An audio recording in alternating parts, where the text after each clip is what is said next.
Well, the last keynote today and the last keynote for all of this conference is coming in from the warm and cozy Florida, which is one of my favorite holiday destinations. He found, of course, that the weather here is slightly different. It's not quite this, well, you don't bring your shorts when you go outdoors here. He's a person who has spent more than 25 years within the IT business and still going strong because he gets awards. And I had to write down the name of some of the awards he brought home from Fusion 14. He won the 2014 itSMF South Region Member of the Year. And also he had the President's Award. And I just looked into what some of the reasons for receiving the prize. And one of them is that he's giving back by sharing his experience and knowledge with others. And I think that's also a good start for the keynote. In his daily work, he is responsible for making sure that his IT customers are satisfied, and those are, I think it was about 25,000. So I guess if they're not satisfied, it will easily show on the records. I was so lucky to have him at the after dinner table last night. So he's also he's a nice guy, really. So you can just sit back and relax, and I will make the last the information about next year's conference very quick. So please stay put until everything's over. Okay, so give him a warm applause.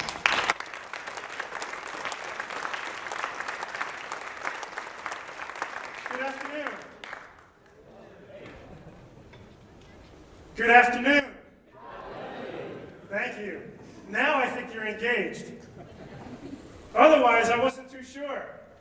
And like Christina says, those over there, how engaged are you? Are you ready to leave? Close that door, please. Are you engaged in your work? You better be. You wouldn't be here at this conference, would you? Are your employees engaged? You don't know. Some of them may be, but not all of them, right? So why do I have the experience to talk about employee engagement? Why do you think I'm up here?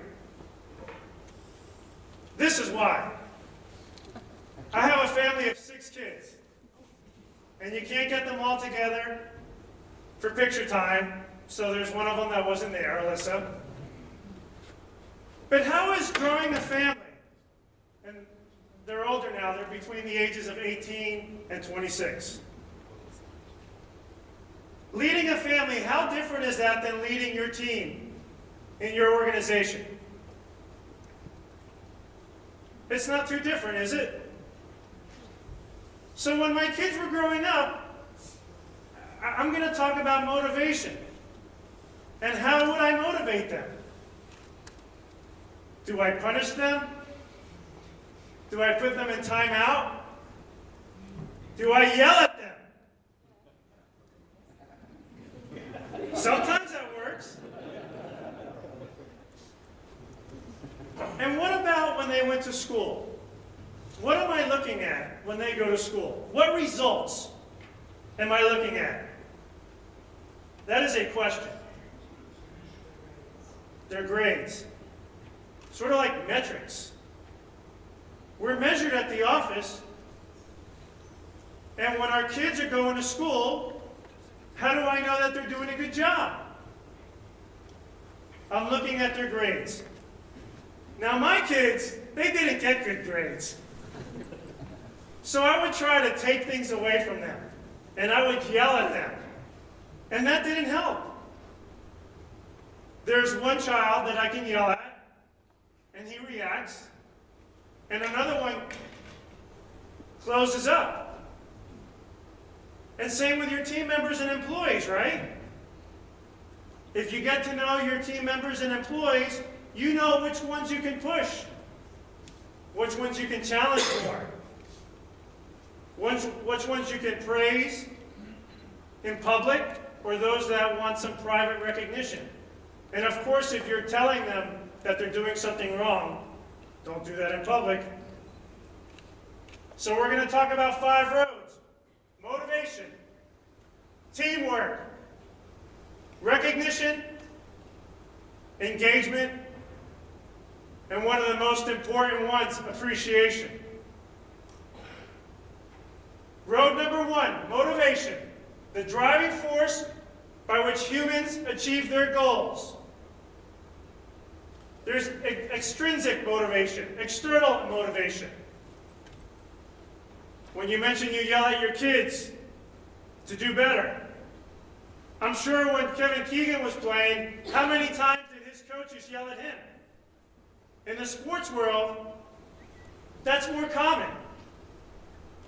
But in the business world, I think that's more old school.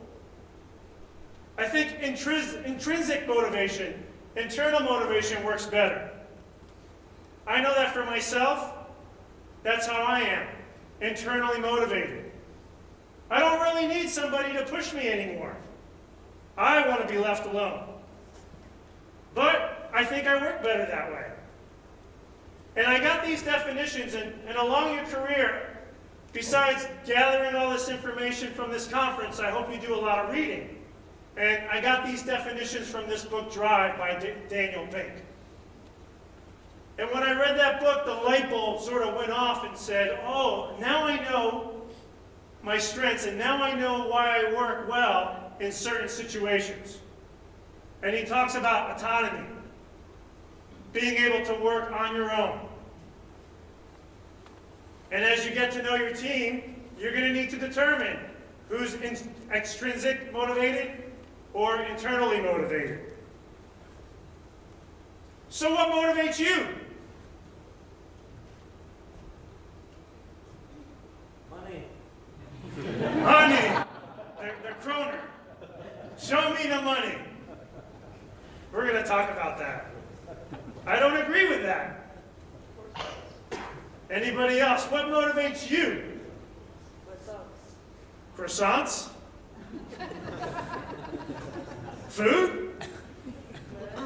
Learning? Competition and challenges. Look at that leaderboard in the app. Aren't we competing against each other there? Who wants to get the most points? Simone. Number 2, Suresh.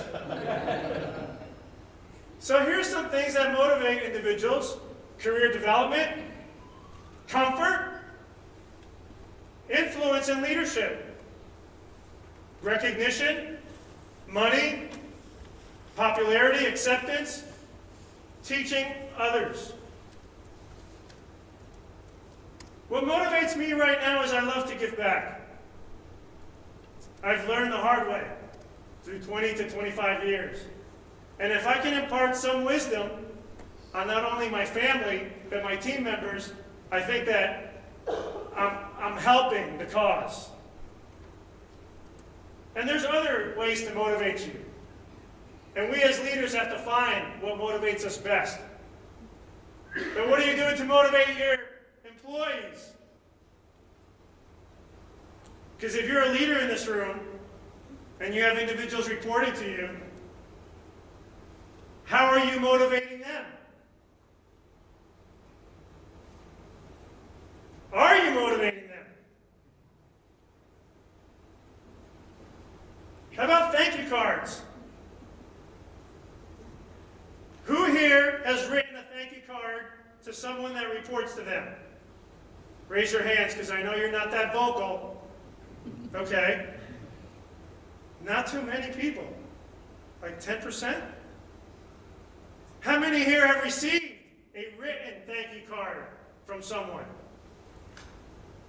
Okay. Do you know where that thank you card is today? Shake your heads, yes. You don't have to talk. Shake your heads. So for those of you that have received a thank you card, you actually know where it is. It's probably on your desk, in your drawer. Maybe you show it to somebody. You remember it, whether you got it last week, last year, or 10 years ago. Think how that makes you feel. Now think about that when somebody reports to you and you give them a thank you card. How does that make them feel? And if you're not writing thank you cards, you better start. What I do is I run the service desk at the University of Miami. I have about 30 service desk analysts currently reporting to me.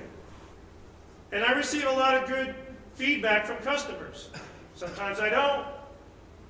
But when I do, I'll print out that email and then I'll write my own couple sentences to show them how much I appreciate their work. Other ways to motivate your team: tools, toys for their job. There's a question I always ask them. What do you need to do your job? What tool can I give you? Some of them want 3 monitors on their desk. That's a low cost. Just little things. Time off. Rewards and recognition program. Who here has a rewards and recognition program? Okay. Notice I'm asking you questions where all you have to do is raise your hand. Okay? I'm understanding my culture like I'm understanding my team. And what happens if you don't have a budget? Does that mean no recognition program at all? Shake your heads. No. Hell no. What about these motivational posters, tech support? Helping people who drive like this learn how to use a computer. How often do we feel that our customers are like this? We still have to help them. So who's motivated by money?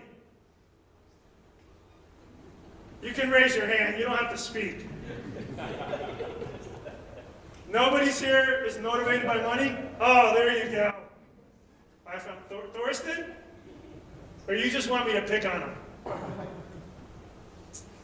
Okay. What is your name? My name? Yes. Glenn. Glenn, if I told you, for the current job that you have right now, that I'm going to give you $10,000 more a year to do your same job, nothing changes, are you going to change the way you do your work? Probably not. Probably not. So does money motivate you? If I'm giving you $10,000 more a year? Not enough. It's not enough. I agree. I have this argument with my wife all the time. I don't think money is the biggest motivator. Money needs to play a part. It needs to be on the table. Let me read you something. Certain things like money, a nice office, and job security can help people from becoming less motivated, but they usually don't help people to become more motivated. A goal or a key goal is to understand the motivations of each of your employees. And in sports, at least in the United States, a lot of times sports figures, when their contract is finished or complete,